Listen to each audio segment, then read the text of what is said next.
Assalamualaikum warahmatullahi wabarakatuh. Perkenalkan, nama saya Muhammad Ihsan Firly Rahmat dengan NIM 09031382227151. Saya dari kelas Sibil 5A. Baiklah, saya akan menjelaskan mengenai input dan output pada MRP. Apa sih itu MRP? MRP merupakan prosedur logis, aturan keputusan, dan teknik pencatatan terkomputerisasi yang dirancang untuk mengubah master production schedule atau MPS, jadwal induk produksi, menjadi net requirement atau kebutuhan bersih untuk semua item material. Nah, prosedur logis itu dapat diartikan sebagai kita memastikan perhitungan kebutuhan material dilakukan secara sistematis dan konsisten. Ini meliputi penentuan kebutuhan kotor, penentuan kebutuhan bersih, serta perencanaan pemesanan. Selanjutnya ada aturan keputusan. Itu dapat diartikan kita membantu mengotomatisasi pengambilan keputusan untuk berbagai aspek penentuan, ukuran lot, persediaan pengaman, dan prioritas pesanan. Selanjutnya ada teknik pencatatan komputerisasi. Ini juga dapat diartikan memungkinkan MRP untuk mengelola data dalam jumlah besar, yang mana itu dilakukan dengan cepat dan akurat. Ini mencakup penggunaan database terintegrasi, pembaruan real-time, dan pelaporan otomatis. Ini juga dikembangkan untuk membantu perusahaan manufaktur mengatasi kebutuhan akan item material dependen yang mana berhubungan dengan material lain secara lebih baik dan efisien. Selanjutnya yaitu tujuan MRP. Tujuan MRP ialah menghasilkan informasi yang akan digunakan untuk melakukan tindakan yang tepat mengenai pembatalan pesanan, pemesanan ulang, penjadwalan ulang, pegangan untuk melakukan pembelian atau produksi yang merupakan keputusan baru atau perbaikan atas keputusan yang lalu. Selanjutnya yaitu kita akan menjelaskan, saya akan menjelaskan tentang input MRP. Yang pertama itu adalah input peramalan permintaan independen. Ini mengacu pada perkiraan permintaan untuk produk akhir atau komponen yang tidak bergantung pada permintaan produk lain dalam sistem. Peramalan ini penting untuk memperkirakan kebutuhan produksi di masa depan. Selanjutnya ada input jadwal produksi, induk. Nah, ini juga dikenal sebagai master prediction atau master production schedule atau MPS. Ini adalah rencana produksi untuk item-item akhir. Jadwal ini menentukan apa yang akan diproduksi, berapa banyak, dan kapan. Selanjutnya ada pesanan komponen dari luar. Ini merujuk pada pesanan komponen atau bahan baku dari pemasok internal atau eksternal.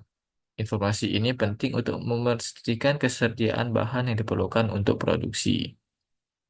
Selanjutnya ada status persediaan cadangan. Status persediaan cadangan ini adalah catatan terkini tentang jumlah persediaan yang tersedia, termasuk persediaan yang ada di tangan dan persediaan pengaman atau safety stock.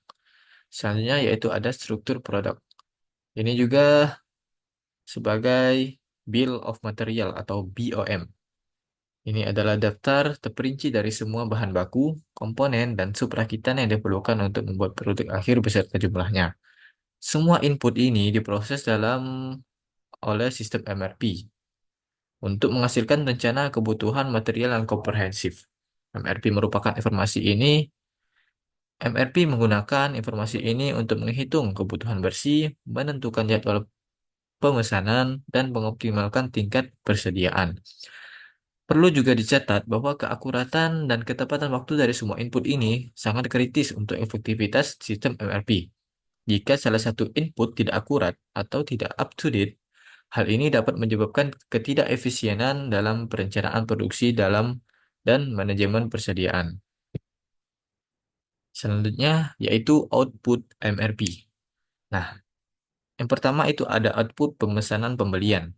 Ini adalah output utama MRP yang menjadi dasar untuk semua output lainnya. Rencana ini dibuat berdasarkan pengendalian persediaan dan penjadwalan produksi. Ini menentukan apa yang perlu dipesan atau diproduksi, berapa banyak dan kapan. Selanjutnya ada pemesanan pembelian. Ini adalah instruksi untuk membeli bahan baku atau komponen dari pemasok eksternal. Pemesanan pembelian mencakup detail seperti jumlah yang dibutuhkan, tanggal pengiriman yang diinginkan, dan spesifikasi item.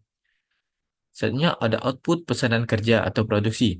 Ini adalah instruksi internal untuk memproduksi komponen atau produk akhir. Pesanan kerja biasanya mencakup informasi seperti apa yang harus diproduksi, berapa banyak, kapan produksi harus dimulai dan selesai, serta sumber daya yang diperlukan. Selanjutnya ada output penjadwalan kerja. Ini output rencana detail yang menunjukkan kapan setiap pesanan kerja harus dimulai dan diselesaikan. Penjadwalan ini membantu dalam mengalokasikan sumber daya seperti tenaga kerja dan mesin secara efisien. Yang terakhir ada output pembatalan pesanan.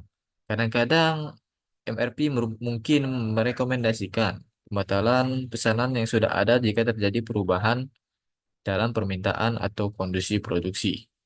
Ini juga membantu menghindari kelebihan persediaan atau produksi yang tidak perlu. Semua output ini bekerja sama untuk memastikan bahwa bahan baku dan komponen tersedia saat dibutuhkan untuk produksi. Produksi jadwalkan secara efisien untuk memenuhi permintaan, juga tingkat persediaan dioptimalkan untuk mengurangi biaya penerimaan sambil tetap memenuhi kebutuhan produksi dan sumber daya perusahaan digunakan secara efektif. Jadi kesimpulan dari MRP ini adalah sistem kunci dalam manajemen produksi modern yang mengintegrasikan data permintaan, persediaan, dan struktur produk untuk mengoptimalkan perencanaan material. MRP menghasilkan jadwal pemesanan dan produksi yang efisien.